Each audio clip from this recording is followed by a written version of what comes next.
Hey, everybody. Welcome to Hardpoints. It's your podcast about energy security and the startup economy, and of course, how they all intersect to shape the world around us. Each week, we unpack the real dynamics behind the headlines, what's changing, what it means, and why it matters to you. Thanks for being here. Let's get into it. Neil, what's going on, man? Well, the sun's out and I'm in a good mood. There's so much going wrong in the world, but for one reason or another, today's a good day. I can't complain. When I was a kid, my favorite season was summer because, you're out of school and you get to go do all the things. But as I've gotten older, it's spring. I really just love a cool evening, a little damp, grass in the morning. Everything's growing and happy. And man, a sunny day in the spring is just really hard to beat, isn't it? It is. I mean, baseball's back. You can't complain about that. I don't know if the Orioles are doing well or not. No, they're doing atrociously. Bottom three in the league in like practically every category right now. So that's the one downside of spring to me right now is the Orioles are just like stinking it up. But anyway, so I'm sorry for that. The Angels are doing worse. I'm begrudgingly an Angels fan because I live south of Los Angeles, and yet they're called the Los Angeles Angels, which doesn't make any sense to me or anyone, really. But anyway, it's a good day. Baseball's back. My son's still playing a lot of baseball. And I'm in a good mood, man. Life is good. Yeah. So you got any fun things going on this weekend? Well, we got another birthday party. I mean, I think this is pretty standard for, dads everywhere. There's like just a birthday party or two, it seems like, every weekend in addition to the baseball games. My dad's turning 86 in a couple of weeks, so we're planning for that. I also cannot screw this up. My wedding anniversary is coming up on May 17th, and so I'm like looking at the clock. I've got 9 days left. That's going to come fast, so I'm going to try not to wait any longer. Yeah. We're recording this just before Mother's Day weekend. So like Mother's Day is like my Super Bowl. Oh my gosh. I can't screw that one up. And then a week later, I can't screw up my wedding anniversary. Yeah. You got to go bang, bang. 1-2 there. No, Mother's Day, cause like my kids are still young enough that they need a little help kind of, getting things going for mom. Then, by the way, my mother lives in the area, and then my mother-in-law also lives in the area. And so like, it is just like, it's an all day event of me, spinning plates to make sure all the women that bring a lot of meaning to my life, but that they're happy on that particular day. I mean, you want to do right by them, but I got 3 as well. My grandmother, my grandfather passed about 10 years ago. So it's my great grandmother, my mom and my wife. And again, I'm similar to you. I want to make sure I do right by them. They're very important to me. And yet it's just pressure. And I just don't want to screw it up. Yeah, pretty much. I'll be making barbecue chicken because that's what they all asked for. So, I'm pretty good at. Good. So we should be good. Good. So, let's go ahead and, talk a little bit here about the news. So today is May 8th, and here is the news that you need. Today, in a landmark moment for the Catholic Church, Cardinal Robert Francis Provost, a native of of Chicago, and a longtime prefect of the Dicastery for Bishops, has been elected to be the new Pope. He's now going to be known as Pope Leo XIV. Previously, he was an Augustinian friar, so his worldview is firmly rooted in Augustine's teachings on grace, humility, and social justice. He also spent time as a missionary in Peru, so he actually is a dual citizen of both the United States and Peru, and he focused a lot on the needs of the developing world there, which suggests that papacy focused on moral clarity and reconciliation. At the same time, his election as the first American Pope has prompted observers to wonder whether this historic appointment paradoxically might underscore growing anxieties about the U.S.'s waning global influence, as it was long considered that there wouldn't be an American Pope because it would overly centralize power within the world's superpower. Interesting politics there. We're going to have to figure out what's going on there. Our next story is about the India-Pakistan conflict associated with some conflicts and about how there's a kind of a climate component to that. Specifically on April 22nd, gunmen attacked a popular tourist site in Indian-administered Kashmir's Baisaran Valley, killed 26 people. Most of them were civilians from India. New Delhi blamed Pakistan, of course, and the militants associated with that. And then on May 6th and 7th, launched strikes on 9 sites in Pakistan and Pakistan administered Kashmir, calling it Operation Sindoor. Pakistan reported strikes on 6 sites, 8 fatalities, and pledged retaliation while also calling for an independent investigation. It's the worst firefight between these two nuclear-armed neighbors in over 2 decades. Both countries have closed their airspace, suspended the only overland border crossing, and halted a special South Asia travel visa scheme. They've also expelled each other's defense advisors. So you got booted out of the country there. Trade's been halted. And then it also is related to the Indus Waters Treaty. Specifically, India formally paused parts of the 1960 Water Sharing Pact. Move Pakistan warned could be construed as, quote, an act of war, end quote. Of course, underlying subtext here is climate as a threat multiplier, as water is already under pressure in the Himalayan-fed Indus Basin. Our next story is about the U.S. National Climate Assessment, specifically a federal cut and scientific resuscitation. At the end of April, the Trump administration dismissed nearly 400 scientists and staff working on the 6th National Climate Assessment, a congressionally mandated every 5 years report that outlines climate impacts nationwide. Internal email reportedly stated that the scope of it is being evaluated, leaving its 2028 publication in limbo. Of course, since it's congressionally mandated, it's a law, but apparently we don't enforce laws anymore. So the scientific community is not thrilled, as you might imagine. 2 major societies, the American Geophysical Union and the American Meteorological Society, decided to launch a special peer-reviewed journal collection to carry forward some of this work. They're inviting manuscripts from a bunch of different journals to ensure the projections and the impact analysis remain publicly available. It's not a full replacement socially for this, of course, but thankfully some people are stepping into the breach in order to keep the client science rolling for policymakers, businesses, and communities. Our second to last story here is about toxic algae that have been blooming along the California coast.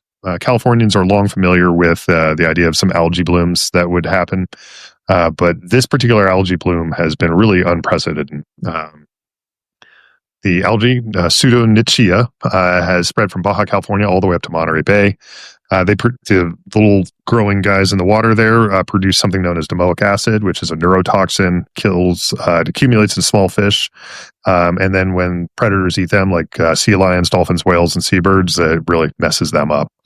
As a result, there's a lot of mass strandings. Care centers have treated over 300 contaminated sea lions since February, more than typical annual totals, and report stargazing, neurological symptoms, seizures, and disorientation.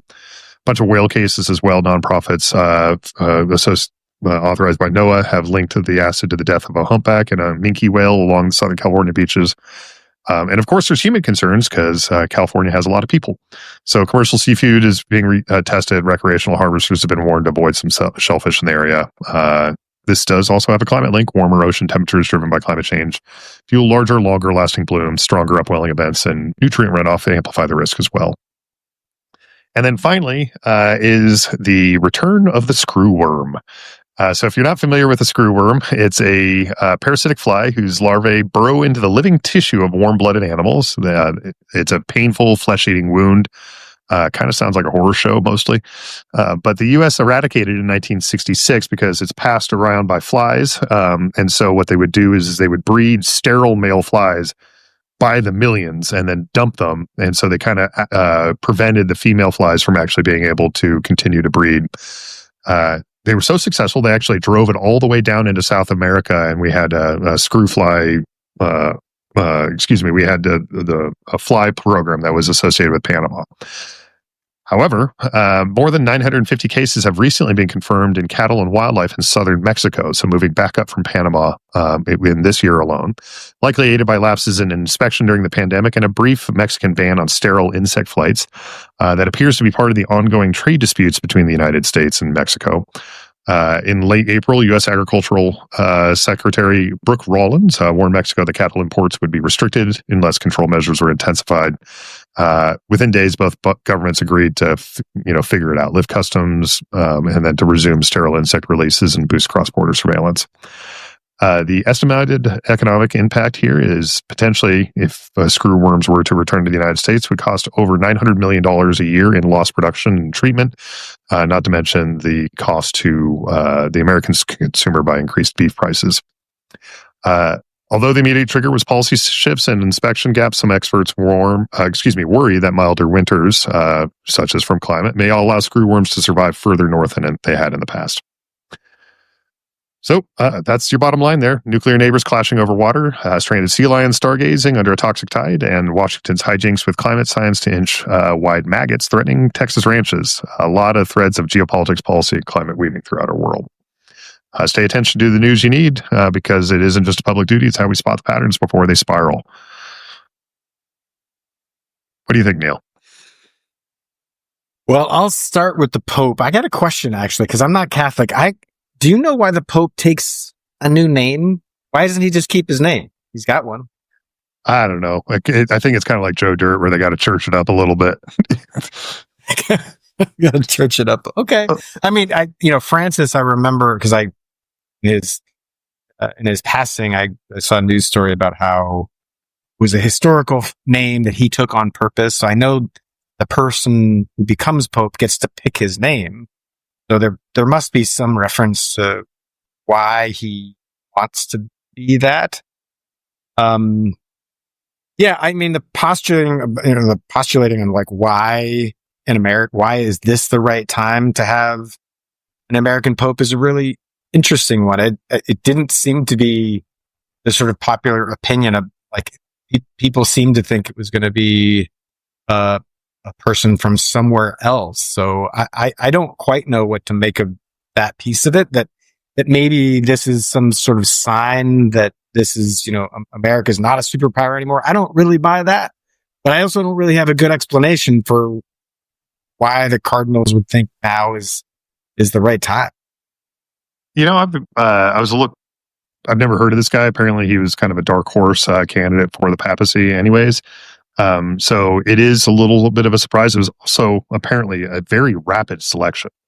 Normally these conclaves or whatever they are take a few days in order to do before they get the white smoke and all that. And this just didn't. It happened quickly. And so this Pope apparently is seen as kind of a moderate from his ideological. Talks about like taking care of the poor, but he also it tends to be a little bit more conservative in like some teachings in the church. Historically, some of his comments about like homosexuality are a little bit less forward than what you saw out of Pope Francis. Also, is not big on women serving in the church. So maybe there's a compromise component to it. I wonder, but then there's also like some of his public statements have been very contradictory towards current American policy around immigration, for example, and also about like there was a quote that apparently he directly tweeted towards JD Vance about like a few months back. JD Vance was talking about like how we need to rank our value of other humans based upon their proximity to us. That you care for your family before you care for your neighbor, and now Leo the 14th went back and said like, yeah, nope, that's actually not what Jesus said at all. So I kind of wonder if there's like this component of some people have been talking about like this Trump effect on international elections, for example, like really changed the outcome of the Canadian election. And I kind of wonder if there's a little bit of a Trump effect in the papacy, for goodness sakes, which is that they wanted to pick an American that could speak for Christian values as found in the gospel. Yeah. I have an idea. It's just a theory. I'll throw it out there. Who is better to communicate with Americans? And if, let's just say, the church writ large wanted to bring America back from the brink, would you be better doing that with a Pope who doesn't speak English as their first language and doesn't understand the American culture well, or with somebody who has English as their first language and is actually an American? Who best to speak to the American people about what Jesus said and Christian values than an American? Yeah, here to that. I saw a joke online where somebody said, finally, a Pope that can throw a baseball. So, I support that. I'm not Catholic, but I support that. Yeah, exactly. So, I don't have a dog in the fight. I'm a Presbyterian, but and I also wonder, like Leo the 14th, like, like, were the first 13 Leos not good enough for a name? Like, what to your point of like, why, if you're going to pick a name, why the 14th version of that name? I don't get that either. I can't help you. I don't know. To each their own. All right. Well, you want to talk about India a little bit? Pakistan, all the tomfoolery would be a nice way to say it going on over there. Yeah. This is an interesting one. This reminds me that the phrase "all politics is local" really applies here. That Modi, the president of India, had no other choice. What seems to be the case here is that this was a skirmish that was probably an accident of some sort. It certainly wasn't Modi ordering some sort of attack or the president of Pakistan ordering some sort of attack. It was a skirmish that happened at a local level and very much could have been handled on a local level. But if Modi doesn't attack, then he looks weak. I go back to 2009 when Obama doubled down in Afghanistan. I remember watching that speech. Obama went to West Point. I watched it with a bunch of military veteran buddies of mine. And the right thing militarily was to de-escalate, to just put Americans on small special operations bases and just attack the Taliban as in a very targeted way. But if Obama did that, he was going to look weak. And so he politically didn't really have a choice. He had to double down because he was already sort of perceived as being weak. So he doubled down, which was the wrong military choice, led to another 10 plus years of war. And I think we find ourselves in a very similar position here where Modi really didn't have a choice. And in particular, because if you look at the history between Pakistan and India, this is just personal to them. That used to be one country. They separated separated families across borders, in a way that is still really painful to them. So when one backs the other, they have to strike back, or Modi's going to pay a really steep price. It's just tragic. Both of these places have nuclear weapons, which makes it all the more scary. The likelihood that it's going to lead to nuclear war is very low. They've been through this a number of times.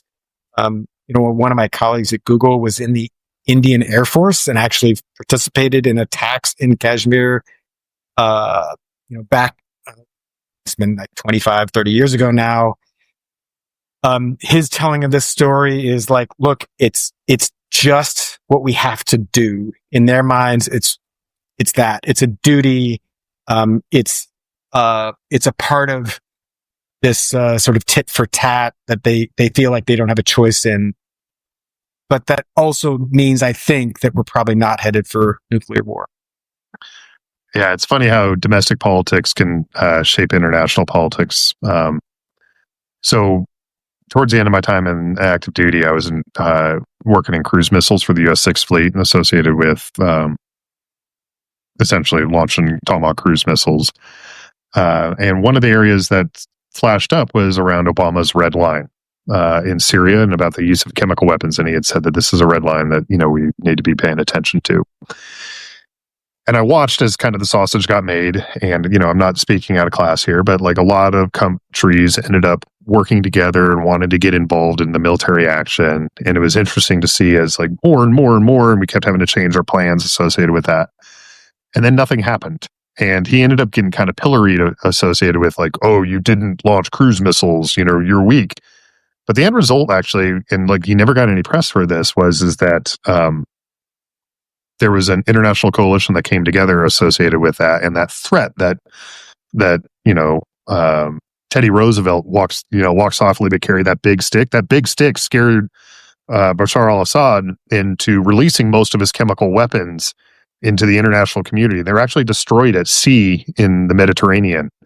And so the end result was Obama looked weak, but there were far fewer chemical weapons in Syria. And that's the win, right? But because of that, Obama was weak, and then he got pushed into, then frankly, this actually was where he was weak. Instead of being pushed into a bad decision in Afghanistan, he should have stood up and said, no, this is the wrong thing to do. And I think his instincts were good on this, but apparently his backbone on the military stuff wasn't. That's super interesting. That's a really interesting part of the backstory I didn't know. Yeah. The other thing that I think about with like the India-Pakistan stuff is that like when we onboard new staff to the company here at Acclimate, my staff calls it my doom and gloom speech, but I talk about this paper associated with like fatal heat in the Indian subcontinent. And I think of India and Pakistan as being India, Pakistan, and Bangladesh. There's 1.75 billion people that live there, and they're some of the most climate stressed in the world. And if we ever have like a really serious climate war, I think it's going to start there. And so I've been kind of watching, because it's the same sort of thing. They have this historical animosity. They're both nuclear armed states. They both, have traded barbs for decades. They're both easily pushed into this, when for various reasons. Political leaders can't look weak. Yeah. Yeah. But what happens when the pushing gets harder, when you start having, massive refugees or, associated with flooding or heat or, it's a little nervous. And if anybody's ever read a book called by Kim Stanley Robinson called The Ministry for the Future, he kind of talks about like what it would look like there. So it's a really interesting, dramatic reading. It's a kind of a near-term science fiction. So speaking of climate and climate wars potentially there, let's talk about the National Climate Assessment. Oh, goodness. This is another one of those casualties of the Trump administration making cuts seemingly, in some cases haphazardly. This isn't so haphazard, I suppose. This is actually targeted at something that they want to eradicate. They want to just get rid of things that could be considered climate or DEI or whatever. I mean, I've got a mixed reaction actually to this. As much as I want and I know we need more research in this space. I mean, part of what you read is that there's private philanthropy stepping up into the breach, maybe not wholly, but at least in part. And that is sort of an argument for like, okay, well, maybe it wasn't such a bad idea to cut it out of the government. Because if private industry is willing to step up and do this work, pay for this, then why should the government do it? And I'm going to answer my own question by saying like so much of climate impact, so much of what, we have done since we've industrialized has been what economics professors call externality. You pay the dollar price for something, but the externality, the cost to the greater environment is not paid for by any of the people in the immediate transaction. So this is clearly a public good. So I understand on the one hand why you can cut this from the government and have private philanthropy fund it. But this is truly a public problem. This is an international problem that we need to wrap our heads around and really come to terms with. So it just makes no sense that you would have private funders take this over. In addition, I will also say this, we're all parts in some way or another with philanthropy. And I've been out fundraising for my nonprofit, and it's hard. It is harder now. And I get this answer all the time. We don't have money for you because we're too busy funding stuff like what got defunded in USAID. There are starving people in Africa, and we're doing everything we can. We're not as big as the US government, but we're going to feed every starving baby we can because we don't want to see the suffering anymore. So there is a limited amount of philanthropic dollars, and so many of those dollars are getting sucked into things that this administration is just unwilling to do. Yeah, I think of this as infrastructure. The data that underlies like every weather report that you've ever done, that's government data. The data that underlies, projections around insurance risk, like that's infrastructure. Business needs this in order to be able to make informed decisions about the future. And if we're relying on nonprofits to be able to do this, like what are we doing? And so what ends up happening in my experience in business is it all gets very siloed and it becomes a competitive advantage. But ultimately the public suffers negative outcomes associated with that. It's infrastructure to me. Let me build on that. Here's one that I've had this really fun conversation with folks who try to make this argument that, well, the climate has changed always. There was the ice age, and now maybe this is human caused, or maybe it's not. This is a good argument for, it doesn't matter if it's human caused or not. The climate is getting warmer. Who cares why? For a second, let's just set aside why it's getting warmer. It is getting warmer. We all see it. The storms are stronger. It's hotter on average. And in part of climate, there's this whole segment of investment going into adaptation. How do we deal with the climate when it's hotter? And so in some sense, what you just said is the infrastructure for look, as a business, I need to adapt to a changing world. Again, set aside for a second why it's happening. It's changing. And I got to be able to exist in that. And should philanthropic dollars do that? Fuck no.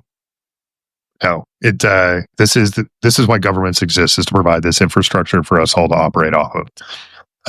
It's for us to be doing this stuff. We've been working with a customer here at Acclimate that is, they're having a report for financial disclosures associated with what their climate risks are for all their facilities, susceptibility to wildfire, likelihood of being hit by a hurricane, etc.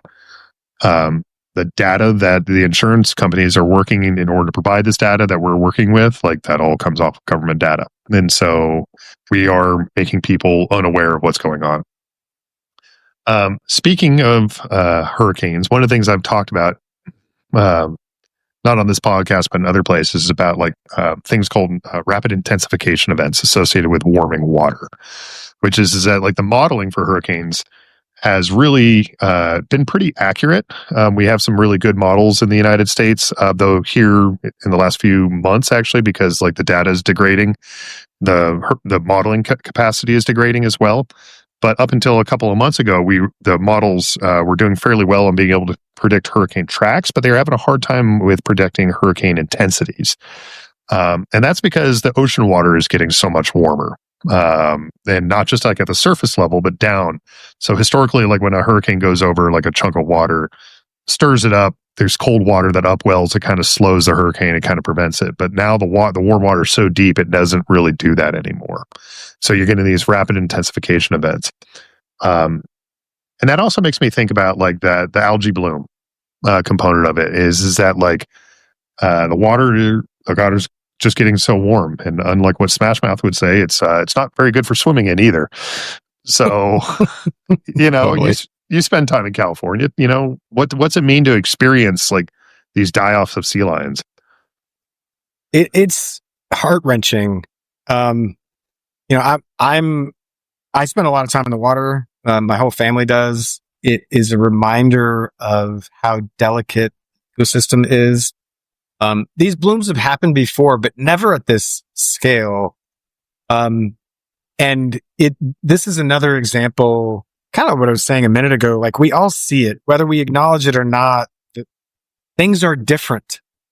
This is not a normal occurrence. Wildfires are in our face. Stronger storms are in our face.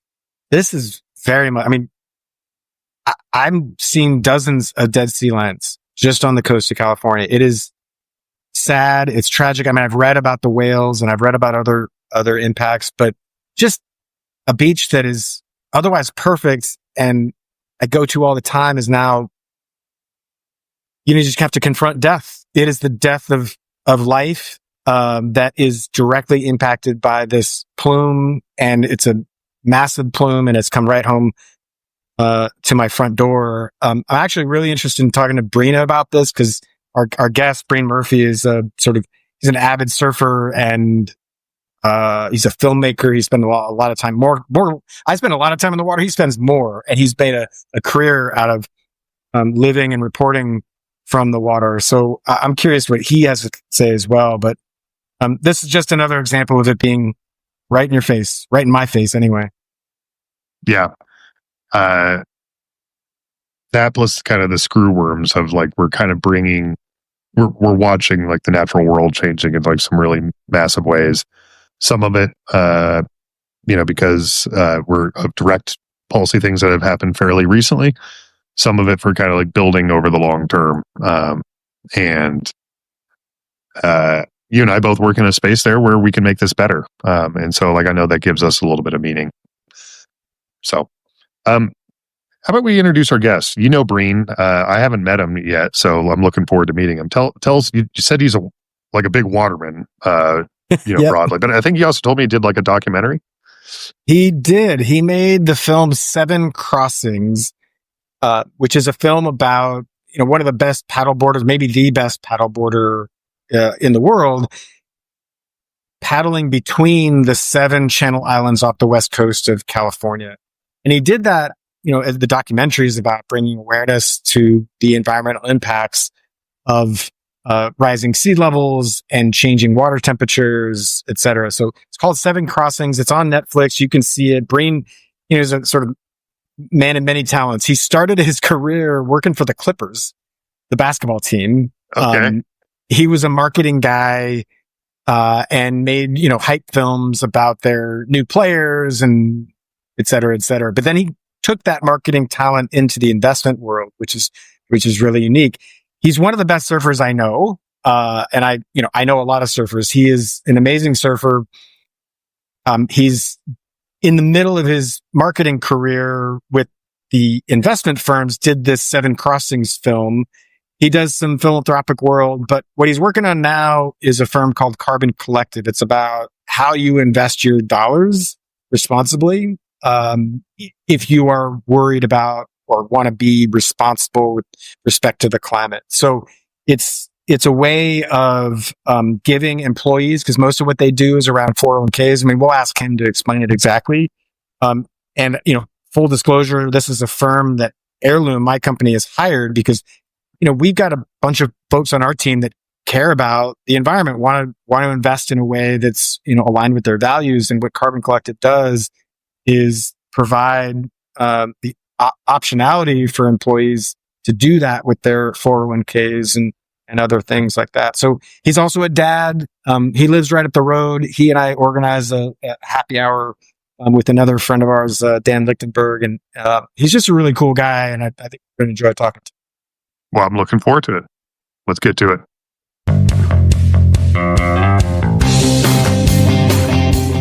Breene Murphy, welcome to Hardpoints. Thank you for having me, Neil and Mike.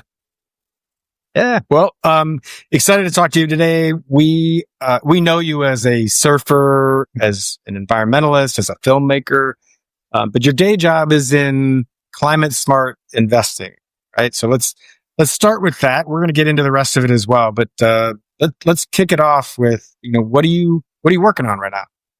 Yeah, so I'm at Carbon Collective Investing, and we focus mostly on 401ks and 403bs. Those are the ways in the United States, we have a system for long-term financial security that is usually like a partial portion of Social Security and your retirement. You get it through your employer, and so I help there. And what we've had so far is most people are in passive investments, and there's a lot of people that want other options that might be more aligned in a world in which we're seeing the effects of climate change, all the risks and all the opportunities as well that come with that. This, you're building, pretty amazing wind, wind energy. So it's like all of that is like the future. So if you want to be investing in that way, how should you build a portfolio? And so they come to us to help get that at their 401k. All right, cool. So just so I make sure I understand, I mean, I think I do, but to be clear, this is for folks who have a 401k through their employer or something. Mm-hmm. Most people have, I don't know, say Vanguard or some other sort of big institution that invests their money for them once they've made a contribution. You're offering an alternative to that. Is that correct? I wouldn't say an alternative, but an augmentation of that. So a lot of time I'll be talking to someone and they want to be able to have our investments. And so we would talk to their HR person, and then we get added, and we'd be able to work on Vanguard because we're an investment advisor. We'd be able to add a series of climate smart target date funds.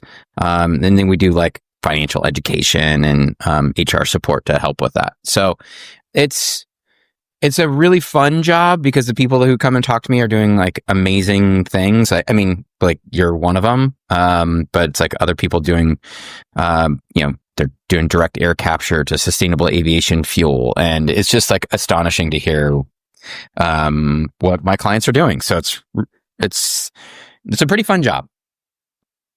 All right. Well, I have to ask this question sort of early in our conversation because I want to make sure we differentiate it. Is this ESG investing? We don't consider it ESG investing. And the reason why is because ESG investing, for those who do not know, is about looking at a normal portfolio and then evaluating the environmental, social, and governance risks with those companies. And we are basically looking at a larger economic trend and innovation and saying, the era of burning fossil fuel energy is likely coming to an end. Even the BPs and the Shells are seeing a decline in, oil demand over the next 25 or 30 years. So what is going to take that place? And if that is happening, then how should you be investing? Like if you live in California or you live in the US, like just look how many like electric vehicles and Teslas are on the road now. Like compare that to 10 years ago. That trend is only accelerating. So, not ESG, which has kind of gotten a bad rap and also in a way underperformed, if I understand correctly. What you guys are doing is differentiated both from, how you said is like, not as broad, but more targeted. Yeah. I mean, we're really looking at like one key factor, which has a lot of implications with it. So like, and by the way, ESG is also not clear, right? So when you say underperforms, it's like, you don't really know if it underperforms or like outperforms because it's not actually an investment philosophy, right? Yeah, I should acknowledge you gave me a big sigh when I said ESG. Oh my gosh, totally. Because there's so many people who are against ESG too, who actually use ESG. Like I was listening to the conservative treasurer of Arizona talk about how she only looks at things for like a pecuniary reason, and then talked about how she divested from Unilever because she didn't like Ben and Jerry, one of their like subsidiaries holdings and actions around Israel and Palestine. And I was like, that is ESG. Like it's like the opposite. So anyways, I've just found that there's been a lot of people using ESG, and there are ways in which I think it could be beneficial to look at those risks. But because it's so unclear how each person uses it, it's really hard to say if it outperforms or underperforms. So the lack of clarity in that area, I think, makes it somewhat difficult. So whereas for us, we are still taking, a low fee, highly diversified investment portfolio. And we are saying this world that we're living in is changing. And how should we be investing knowing that? Because a lot of our back tested times are in a more stable climate with different types of technologies. And so how do we address both the risks and the rewards that come with that? Because there will be a lot that changes that we want to invest for. Yeah, I mean, for me, for my employees at Heirloom, it just immediate. And I guess, full disclosure here, like Heirloom uses Carbon Collective as it's so fun. You're one of the companies that we helped. That we're like, oh my gosh, I can't believe you guys are doing what you do. Well, I mean, for me, it was a no-brainer because it gives our employees the chance to invest in this certain way that isn't available everywhere else. If they want to invest in a more traditional way, they can. But this gives them an option. And if you're working at Heirloom, you probably care about the transition to cleaner forms of energy generation. You're spending all day, every day on this transition. Right. So like you want to be able to invest in that world that you're working towards. Right. Yeah. And so it makes a lot of sense. We also know that not everybody wants to invest that way. And so we give people options, and that's why I said, when you're like, this is an alternate, it's like, no, we're not taking away any investment options. We want to be real clear with that. Some people like, their bread and butter passive investing, and we're not going to take that away when we help them on a company. So we're just trying to make sure that not everyone, for those people who are happy, great, but there's a bunch of people who haven't been happy and haven't been well served, and we want to make sure everybody at a company is well served. And that's been our big change. And let me just get you to be philosophical here for just a second. I love this. I do, actually. And I guess my philosophical question here is that as younger people come into the workforce, different generations come into the workforce, they're more sort of interested in making, if they're going to put dollars to work, they're probably more interested in investing in these new ways. So is this part of, as you see it, is this part of a generational trend? Is this, is your play more to do with just, giving people options? Like how do you think about it from a macro perspective? From a macro, so I will take a very different answer to this, but I do want to share that I don't see it as being, the people we help, I don't see it being an age-based thing. So many people care about it, all across their age. So that hasn't been my experience, even though I know younger people are more adamant about taking this to HR and being I really want this. But a lot of times we get, 50, 60, 70-year-old people who are still working and they're yes, I'm choosing the strategy of my own volition. So that's there. From a macroeconomic standpoint, I think about the evolutions of what is fiduciarily responsible investing.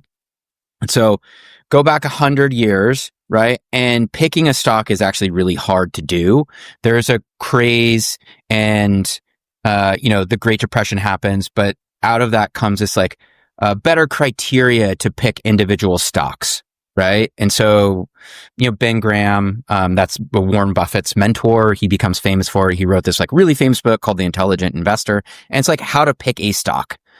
And then it becomes you can't just pick one stock, right? Because that has a lot of risk. You have to start to allocate. And so you started seeing broader diversification, baskets of stocks. So you see mutual funds. You start to see asset allocation more broadly.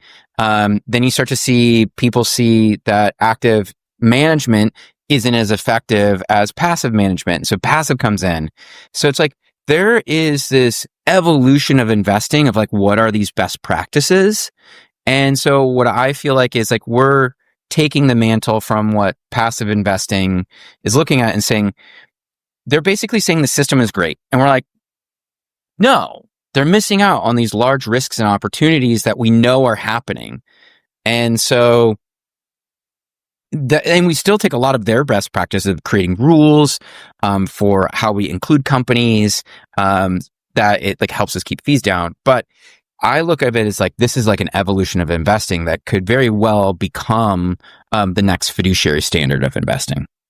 So I think that's pretty interesting. And I think about it for the folks that are listening at home that might be a little skeptical of this and go okay, this is kind of a little touchy-feely. You should be. Everyone should be skeptical of financial services people because that's the only place you get your investment advice, and we don't teach this in our schools. Yeah, hell yeah. So, so for the skeptic at home that's listening and going okay, Breene's, off, cavorting with What? butterflies and prancing in meadows, right? What? What was that? Yeah, I'm sorry. That's what. Okay, keep going. Yeah, so for the guy that's at home that's listening to this and going okay, tree hugger, who's talking to me about investing. Let's see the rubber meet the road here. Talk to me, what are the numbers that somebody at home goes, actually, Breene's onto something here? Yeah. So, the first place I'd point to is looking, and this, I would do this after cavorting with butterflies. Of course. As you do. And I would look at the performance of oil over the last 10 years. There is this narrative out there, coming from Wall Street, coming from everywhere else, that oil is really important in a portfolio. But if you go look at it, oil, if you go back 10 years, is roughly flat over 10 years. And if you and the S&P 500 has been anything but flat. So it's a drag on your portfolio, and you can look at it. And there is a time period in the beginning of 2022 where it does incredibly well. If people on the show, I'm guessing you guys would remember this, is Russia invaded Ukraine at that time. There was massive boycotts of Russian oil at that time. And if you know anything about economics, if you decrease supply but have the same demand, what happens? The price goes up. So you have this one period in which this rare geopolitical event happens, and that's not a repeatable process. So the otherwise normal trend is a more stagnant trend in these investments in oil. And so that's kind of the thing that we see. And if you go, if that's doing so poorly, well, then what is doing well? And you start to look at this, and there's some really funny things about this, but renewables have a tendency to do better under Trump. A lot of people would not expect this, but they perform much better in that 2017 to the beginning of 2021. And under Biden, they performed fairly poorly, largely due to interest rates. But if you go look back at these numbers, you'll start to see this trend emerge. Renewables tends to be, it's not straight up and down. These markets are, in no way linear, which I think is incredibly annoying. But it's why you have to create an investment philosophy that has conviction to be able to go through those ups and downs and look at that longer term trend. Yeah, that makes sense to me, because I think Exxon used to be the most valuable company in the world, and it's nowhere close to even the top 10 anymore. No, know, and that's because the other macro trend is that we're approaching peak oil demand. Yes. With the advent of EVs and renewable energy, fossil fuels are effectively at their peak. That's got to be a big trend to be paying attention to in the long term. Yeah, if you look at solar adoption, the International Energy Agency is routinely has their 5-year estimates be 3 times lower than what the solar adoption is, right? They're always guessing you know what, good for them this year, and then solar just keeps kicking ass. It's one of those things that humans are really good at too. Wind, solar, electric vehicles, batteries, these are production processes that you can learn to get more efficient by. I'm sure Heirloom is going to be way more efficient at what they're doing by the time they do their 4th wind installation, right? They're going to have learned a lot from each time, and they get better at their processes and procedures. Yeah, the economies of scale. And then all of a sudden you get the economies of scale, and it's just what we're seeing is just an exponential adoption of these energy sources. Now, the biggest question is, the other big question, I shouldn't say the biggest question, is there's been these terms called energy transition or energy addition. Is are we just adding this energy to the grid, or will this replace our current setup and then help us solve climate change? And so now that's up for grabs. I don't know. We might be hitting an energy plateau, an oil plateau of demand, or it could go be a peak and back down into a valley. We don't really know that. There's a bunch of estimates on it, but regardless, you don't want anything you're investing into plateau. Yeah, totally. Well, so let me, because as soon as you said that oil stock, I didn't know that oil stocks have been pretty much level. The graph that immediately went to mind was what you were just talking about, which is if you look at the graph of oil consumption and then overall energy consumption has gone way up because of population growth, because of electrification, because of modernization of places that weren't previously electrified. But as electricity consumption has gone up, oil has stayed level. What has covered the gap is renewables, wind, solar, nuclear, geothermal, etc. So that it actually clicks for me that both of those things are true. We're getting a lot of increased energy demand, but we're not decreasing oil consumption. Yes. Our emissions are staying basically level. They're going down slightly because we're replacing some coal with natural gas. Yeah. But anyway, that just it's commensurate with what you're saying about oil prices being level. Yeah. So this is the S&P 500 energy So I pulled it up for today. It's May 8th. And for the 10-year return is 0.47%. For those listening at home, Breene's pulled up a screen here that shows the long-term trend associated with, as he said, the S&P 500 energy stocks. 0.5%. Yeah, 0.5% over 10 years. Yeah. Yeah. I mean, like look, I can pull this up. Like T-bills would do better. Yes, exactly. All right. So I want to get to your how Breene got here, but let me ask you one last piece here, which is, why does this matter? Why does what Carbon Collect, aside from offering employees at Heirloom additional options, which is great, and employees everywhere having options is great. Why does this matter in the big picture? I think there's two things, which is like the thing number one is helping individuals be smarter investors, right? Like we are in a changing climate, and so our investment philosophy should change accordingly, right? Thing number two is, and this will be realized more over time, but our financial institutions need to change to meet the moment of these changing times. And I think the more we have organizations like ours helping, that there will be a better framework for us to address the issues that come up in our time. So I think those two are really great ones. And some of the fun stuff that come with it is like, I love the financial education aspect of it. I think it's something, I have a very nerdy mom who would lecture me about knowing money as soon as possible. And so I get to I get to live out her legacy of hectoring people about knowing about money, which is really important, because we're not taught. And so it allows for like a good avenue for that as well. One thing that I really like about your all's website, and it kind of speaks to your concept about financial education here, but also the climate education side of it, is sometimes when you hear people talking about sustainability focused investments, like they have like a lot of confusing language, really, built for financial advisors. Yours is just clear, super clear. And it needs to be that clear, in my opinion. That's an important part of what we do at Acclimate. And so you have 3 ideas: divest from the companies that are fueling climate change, reinvest in the companies that are solving climate change, and hold the rest of them to pressure them into working to continue to reduce their footprint. And I think that's just like a very clear and concise statement that like the industry itself has been lacking for a long time. Yeah, I mean, so many people, especially in the United States, right? You go through 2008, there's a bunch of people that have a large distrust of financial institutions. And our view is that the best way to regain that trust is to be really clear.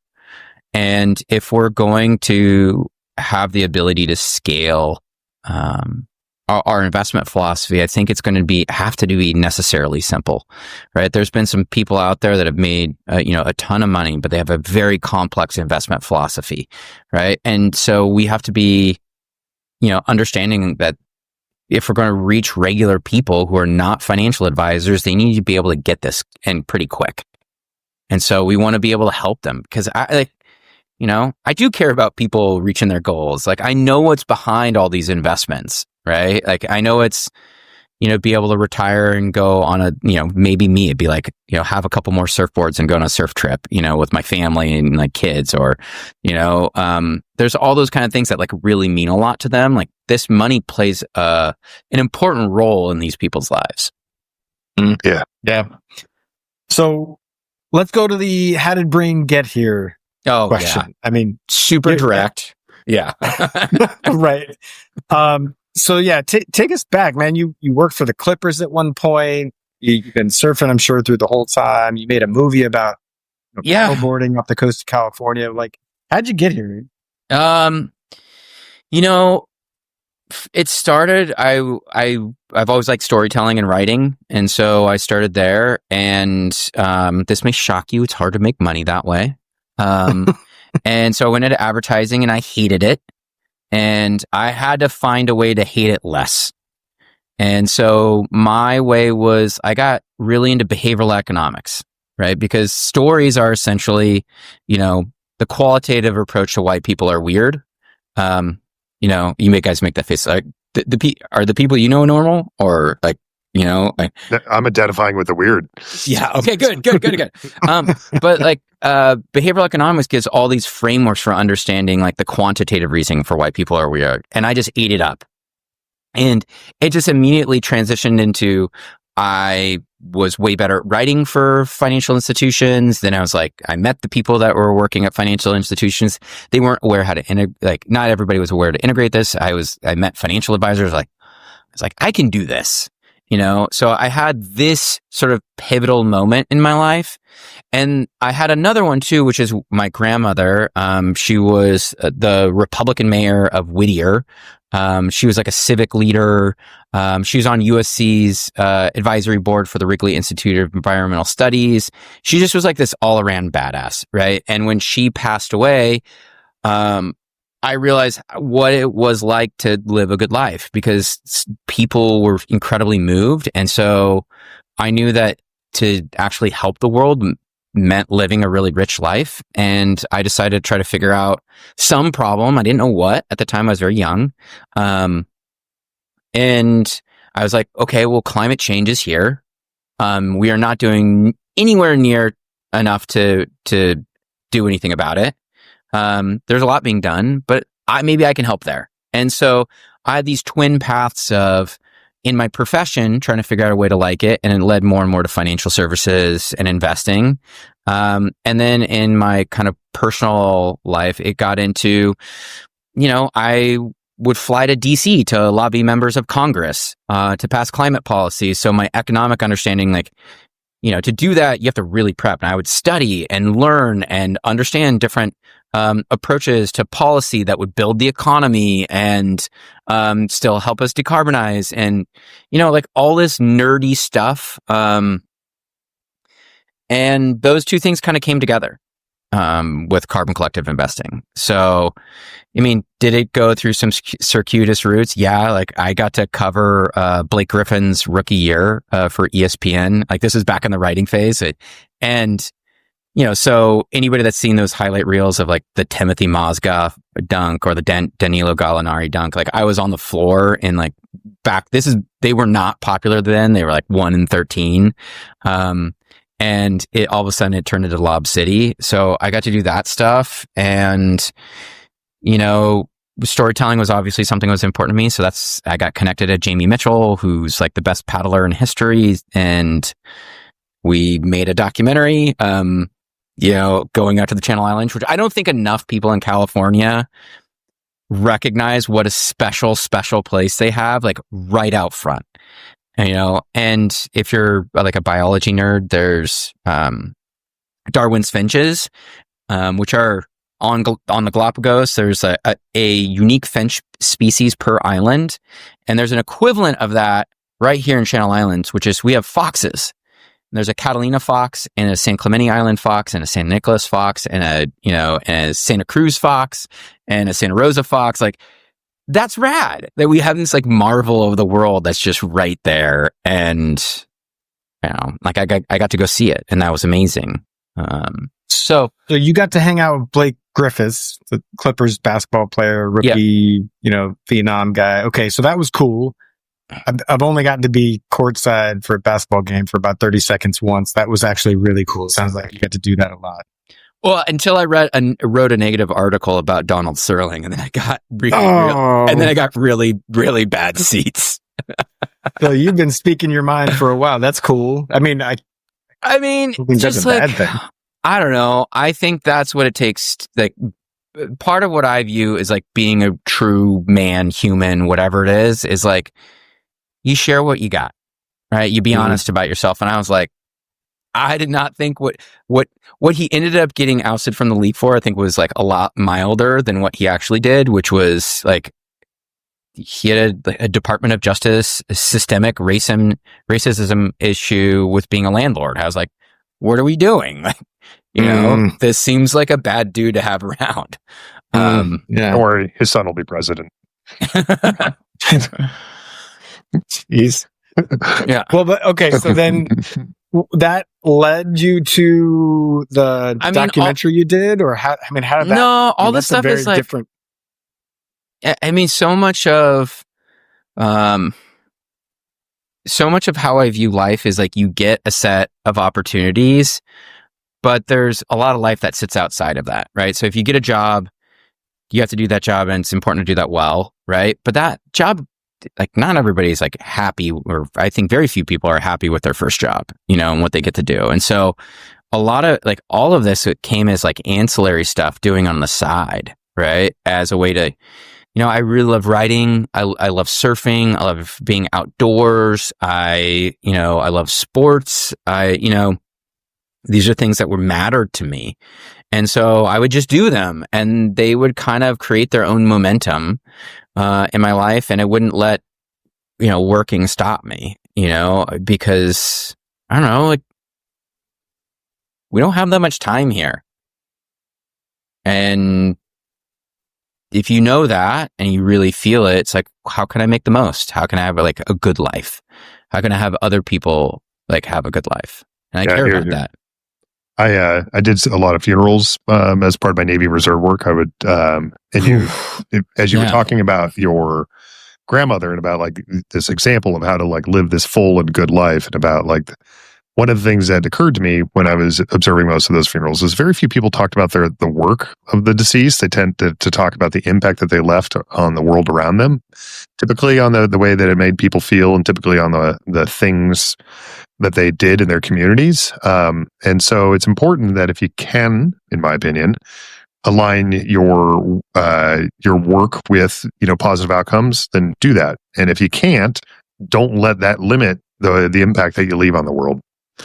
Because, the world needs all sorts of people, and not every job is going to be, super impactful. But nonetheless, it doesn't mean you can't be as an individual. Yeah. There's always something you can tether into. And I think a lot about that is, we're not meant to just work, right? We're not, we're meant to be, kind of dynamic. And so if and people have all kinds of things that they care about, right? Like that, some people, like Neil and I both have sons that love baseball, right? And I've got a daughter that way. Yeah, right. And so it's like really fun that they love baseball, but but there's other kids that really like soccer, right? And like neither one is right or wrong, right? And there's all these causes that are good. It's like, but how can we make a better world?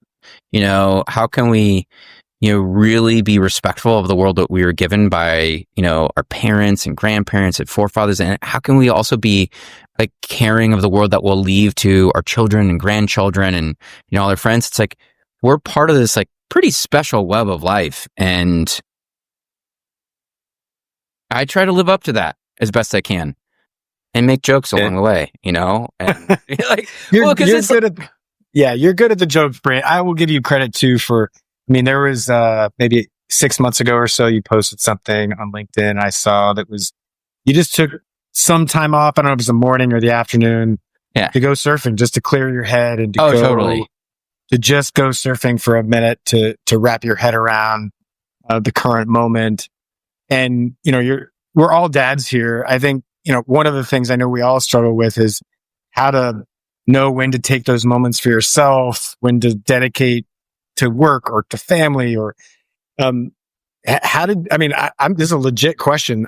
I'd love to have more of those moments for myself to go just take the afternoon to go surfing.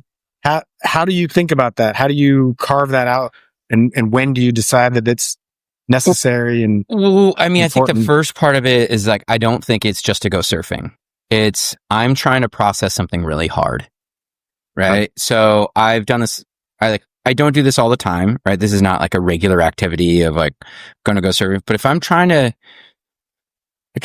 think through like a really hard problem at work, right? If I'm trying to, just recenter for things at home, like, I'm sure you guys like have stuff with like kids or,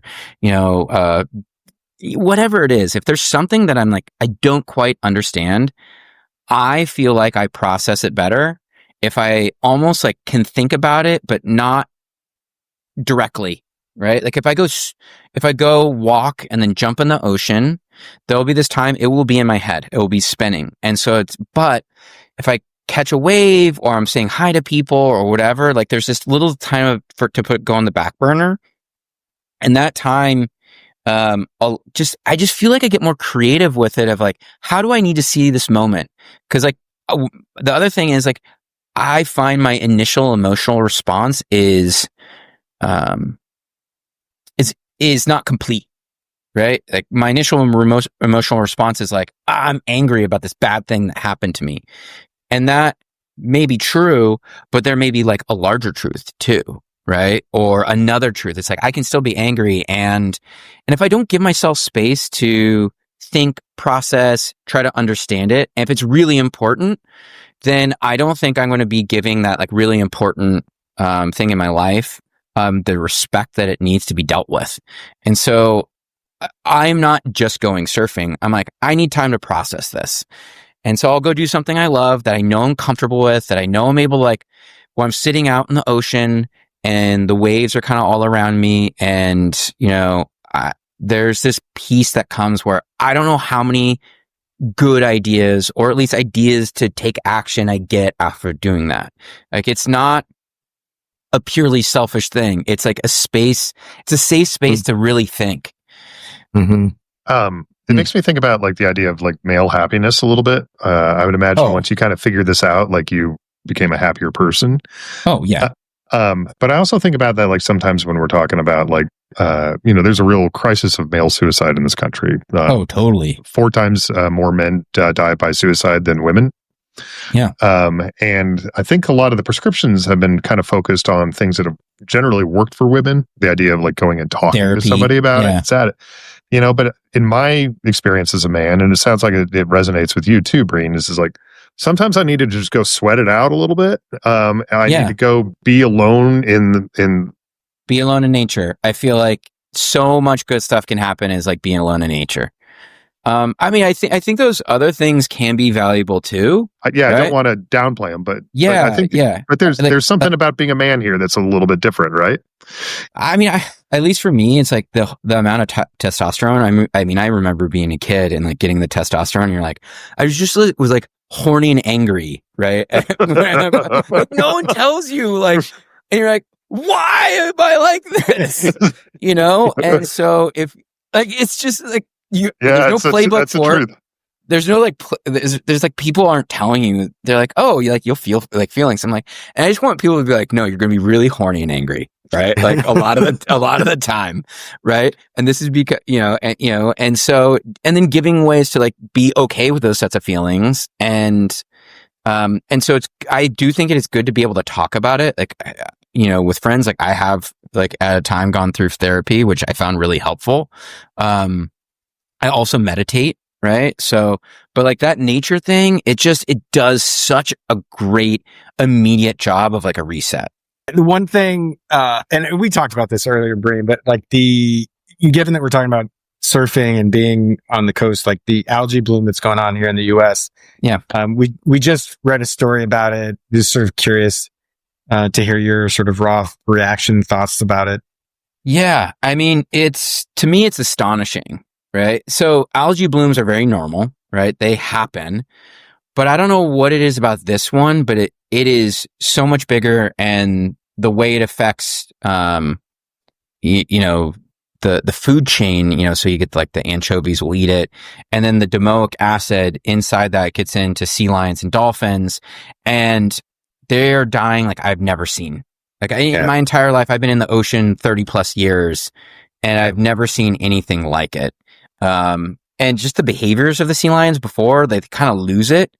They're like swimming aggressively in the water, and like I've been around sea lions a long time. Like I know they're big, but they just kind of like make a lot of noise, and they're just hungry. And, so if you're at a dock, they might be annoying because they're trying to get some food, but like in the ocean, they're just like out cruising around. And right now it's like, it's so viscerally different that everyone who's out in the water is like knows about it and has some weird sea lion story, and you see him dead on the beach. And it's unbelievable. It's unbelievable. I mean, I've seen a dead sea lion in the last 30, 35 years I've been in the water. I've seen a dead sea lion, and now it's in volume. And it's just, I They're don't, everywhere. yeah. Yeah. So again, it's one of these things where I don't even know how to put it into scale. Like, it's not even relative to anything else I've ever seen. It's one of the feelings. What got me into climate was an experience with a wildfire when I was a child that wasn't coming back, and I wanted to be part of kind of that restoration. And I had to have a hard sit down with myself after I kind of got into the work a little bit to realize that like our climate future is very different from our climate past, and in many ways, we are witnessing the death of nature, on unprecedented scales, definitely in the human experience. And that's a lot to process. Somebody once time described me when the Cathedral of Notre Dame burned, and how there was kind of like this shock from the world, is that this is a similar feeling that we're going to see over and over and over on a climate perspective, because we're just going to keep having these shocking moments of beauty destroyed.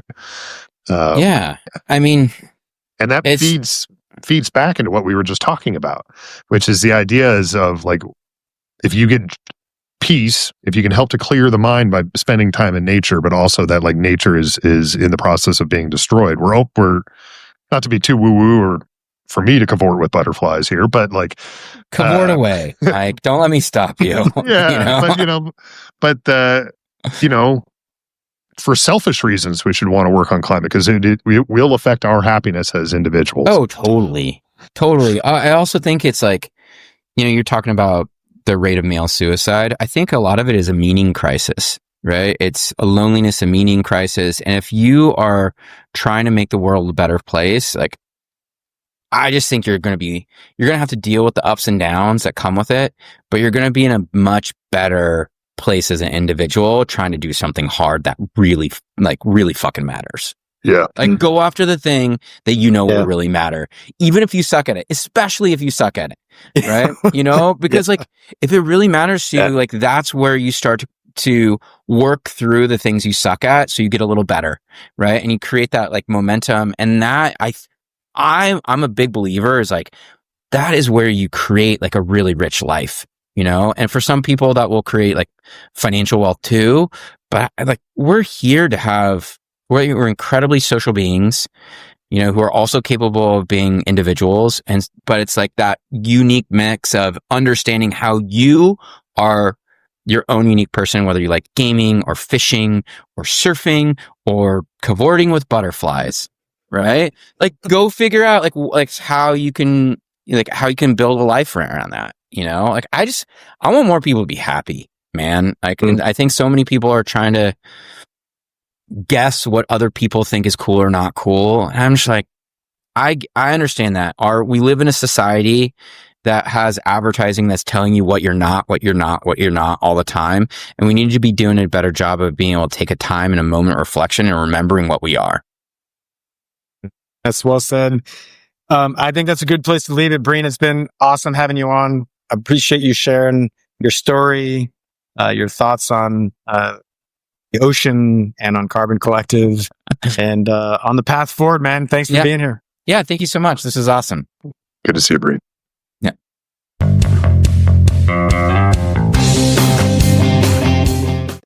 That was a fascinating interview, Neil. I really enjoyed meeting Breene.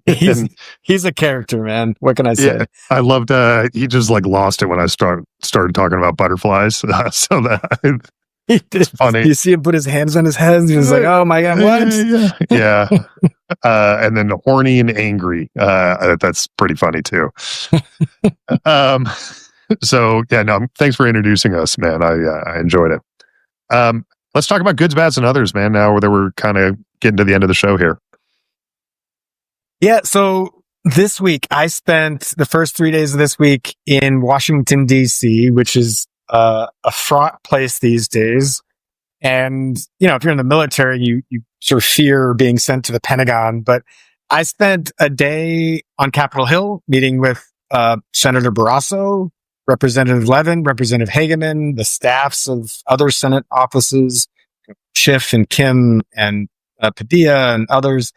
I got to say, it was actually really invigorating just to see and encouraging. And maybe that's why I'm in a good mood this week. Democracy is still happening. Senators, the representatives listened. They're not just to me, but to other people that were there to have their voices heard. I guess I'm just inspired by democracy in action and seeing people visiting DC to have their voices heard. Not all of which I agreed with, of course, but I mean, that's what America's all about, man. I don't know. I just came away inspired. It was awesome. Awesome to see. My bad is the algae bloom. As we talk about, it's hitting me right in the face, in the gut, actually, to see the sea lions on the beach, and we don't know how much further it's going to go. So really disappointed in that. And then my other is a little bit more lighthearted. I'm not the biggest sports fan. I'm mostly a Razorback fan, which is a college team. But there have been huge changes on the Lakers and the Warriors just in the last week. The Lakers have now, LeBron is retiring. There's word about like who's going to be on the team next year. Nobody knows. And in the same vein, you've got the Warriors who, by all measures, should just be washed up and not playing for any sort of championship, doing really well. And now Steph Curry's out for a week or maybe more, and they're still doing well. I've just been really entertained by the perseverance and the, one of the players has had a troubled past, and, he's doing well, and the younger players are supporting him. And it's my other, because I just want to see what happens. It's like, grab the popcorn. The Warriors aren't even my team, but it's like such a great story. And I want to see what happens. Yeah. It's always fun to kind of watch the one of the things I didn't realize is about sports until I was a little bit older is it's like the ultimate reality TV, right? Except for it's completely unscripted. You have no idea what's about to happen. And especially like for me with baseball, you've got like 50 players that you're kind of tracking their personal story of whether going up and down to the minors, if they're on the, the IL or not, who's performing above expectations, who's underperforming, and then how's the team doing collectively. Like, it's just like, the story part of it is almost as interesting, if you're like a more of a real sports fan, I should say, than just the wins and losses. I'm just not rooting for Denver or Baltimore. I'm rooting for, totally. Jackson Holiday as an individual to see, can this kid figure it out? So 100%. And that's exactly it. It's with the Warriors. It's the personalities that I'm interested in. I've got my popcorn out to see how they do, that they've got a chance. They've proven they're outperforming everybody's expectations, especially with Curry on the bench. See how they do. That's awesome. I love it. So for me, my good is that the last week and a half, I had a meeting with a lot of my investors at my company, and they gave some really clear advice that kind of opened my eyes a little bit. And, in our former line of work, you'd get debriefed and, sometimes you'd be told that you sucked. And some of us more than others. Guilty. Yeah. But, for sure. But, that's how you learn. Right. And so like, it'd be a little bit sometimes hard to hear. And these guys are all like, oh, they didn't tell me I sucked. Right. But they did say very clearly, this is a direction you need to go in a particular thing. And, it was hard to hear at first, but then it was also like, this is actually incredibly valuable. And you want to hear that stuff from your friends, the people that are in your corner. And I'm just really glad to have them in my corner. That's awesome, man. Yeah, it's funny. If somebody doesn't care, they'll just be like, yeah, you're doing great. Yeah. But if they care, if they're really on your side, they will take the time to give you hard feedback, stuff that's not easy. Yeah, that's right. Anyways, glad to have these guys in my corner. It's been really valuable for me.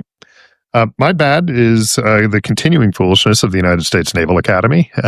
So there's some reporting about the board of visitors who was fired and then replaced with a bunch of people that are frankly unqualified to be there. One of them likes Ronnie Jackson, who like shouldn't be a doctor, shouldn't be in Congress, like a whole bunch of things, because like the guy was pushing pills and His dishonesty was the Navy demoted him from even though he'll continue to put Admiral Ronnie Jackson, he's not. So like this just train wreck of Board of Visitors that they put in there, and it was reported at the Board of Visitors there that the Naval Academy has altered the syllabus of 80 different courses there in some small part, and they've canceled 2, and that's just like, what are we doing? Oh my gosh! And if you really believe in the concept of the Naval Academy's motto is Excellentia Tridens, which is a fancy Latin way of saying from knowledge sea power. If you're limiting knowledge and conversation to what is only politically expedient, you're limiting sea power. And I think it's just a disaster for the naval services. So shame on you, Naval Academy, for doing that. I'm still working on a couple of things there. And then my other is to keep an eye on the new Pope. I don't know anything about this guy other than what we talked about at the beginning of the show, like a little bit of like snippets. It doesn't seem like he has a whole lot of material out there anyways. Mm-hmm. So like total wild card. This guy could be, the Pope historically has played some really major roles in international relations. John Paul II was, considered to be like a stalwart of anti-Soviet behavior, So we'll see. Leo the 14th, the American that can chuck a baseball, but also has a passport for Peru. Like, there's a lot of let's see what's going on with this guy. And it'll take years for it all to play out. So, but I'm going to keep an eye on it because I think it has the chance to really change our world in a lot of ways. I mean, I am hopeful. Let's just say that I'm hopeful. Same. All right, Neil, that's what we got. You want to read us out? Yeah, for sure. That's it for this episode of Hardpoints. Thanks for listening and being a part of the conversation around energy, national security, and the startup world. If you found today's episode useful or thought-provoking, make sure to follow us wherever you get your podcasts. And if you're feeling generous, share it on social media or send it to someone who'd appreciate it. Thank you again to Breene Murphy for joining us. Hardpoints is produced by Jordan Garuso and brought to you by the Valor Media Network. See you next week.